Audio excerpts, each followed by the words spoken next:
Hello, everybody. So this is me, Phillip, and Me, Brandon Kim. we're going to be talking about how do you say his name? Ieyasu Tokugawa. Okay, that's right. Okay, cool. Anyways, so yeah, we'll be talking about him for our final, and I hope you enjoy. So yeah. So to start this off, we're going to be talking about Ieyasu Tokugawa. And basically, we're just going to go over his childhood and then as general about like what he's done in his life, and then all the way to him becoming the shogun of Japan and basically taking over most of Japan and just like becoming this powerhouse kind of dude. So, I'll be talking about Tokugawa Ieyasu's childhood. He was born into the Machidara clan in 1543. He was taken hostage by Oda Nobuhide at age 5.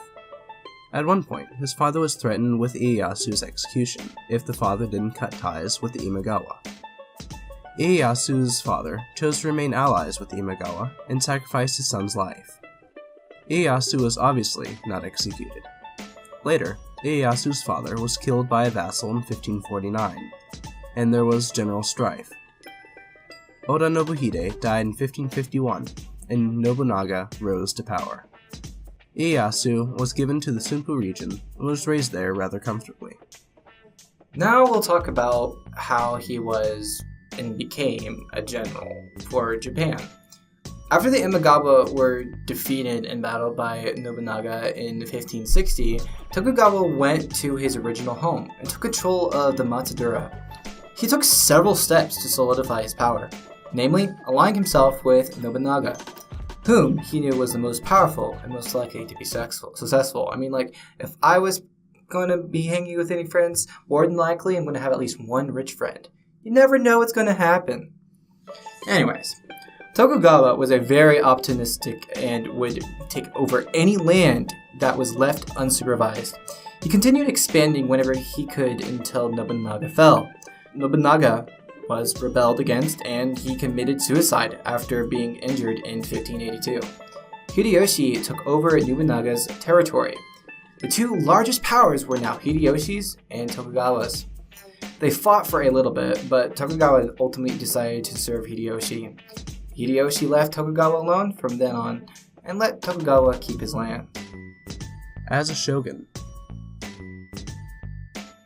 Tokugawa made sure not to commit to any of Hideyoshi's Korean campaign so he could remain in Japan and strengthen his position. After Hideyoshi died in 1598, Tokugawa was in position to take over since he had the largest and most organized army in Japan. After some infighting that led to the Battle of Sekigahara, Tokugawa reigned victorious over all others. He was granted the title shogun in 1603. After 2 years of ruling, he passed the title to his son, Hidetada, so that there would be no question about who was to take power after Tokugawa's death. Tokugawa practiced some admirable realpolitik. He was shrewd with his foreign policy and chose to deal with European powers and trade. He treated the Christians better than Hideyoshi had, but was still a little bit suspicious of them. Tokugawa decided that he didn't want Hideyoshi's son to be able to threaten his power any longer, so he waited for all of Hideyoshi's old allies to die so he could take Hideyoshi's son and kill him.